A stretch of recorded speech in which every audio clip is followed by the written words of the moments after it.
ప్రముఖ వ్యక్తిత్వ వికాస నిపుణుడు, హిప్నాటిస్ట్ బివి పట్టాభిరామ్ కన్నుమూశారు.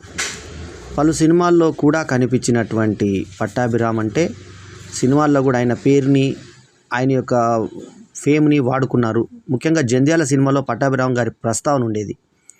సో వ్యక్తిత్వ వికాస నిపుణుడుగా, హిప్నాటిస్ట్గా ఆయన ఎంతో పేరు సంపాదించాడు. గుండెపోటుతో ఆయన మృతి చెందారు. కౌన్సిలర్గా అంతర్జాతీయ గుర్తింపు తెచ్చుకున్నారు. ఆయన 57కు పైగా వ్యక్తిత్వ వికాస రచనలు చేసినటువంటి ఆయన హిప్నాటిజంపై తొలిసారిగా PhD తీసుకున్నారు.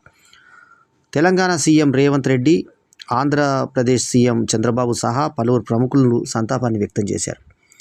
సో మేము కూడా మా బల్లెం వేణుమాధవ్ ఆర్ట్ థియేటర్ తరఫున ప్రగాఢ సంతాపాన్ని వ్యక్తం చేస్తున్నాను. ముఖ్యంగా నాకు అత్యంత సన్నిహితుడు, సమీపమైనటువంటి వ్యక్తి, నన్ను ఎంతో ఆత్మీయంగా వేణుమాధవ్ ఏంటయ్య ఎలా ఉన్నావు అంటూ పలకరించేవారు ఆయన. సో వారి మృతికి మరీ చింతిస్తున్నాం. పట్టాభిరామ్ గారు అమర్ రహే.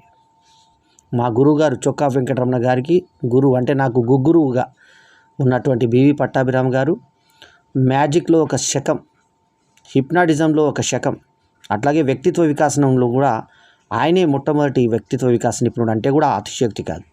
అలాంటి పట్టాభిరామ్ గారి ఆత్మకు శాంతి చేకూరాలని వారి కుటుంబ సభ్యులకు ప్రగాఢ సానుభూతి వ్యక్తం చేస్తూ మీ బల్లెం వేణుమాధవ్. నమస్తే. ఓం శాంతి శాంతి శాంతి.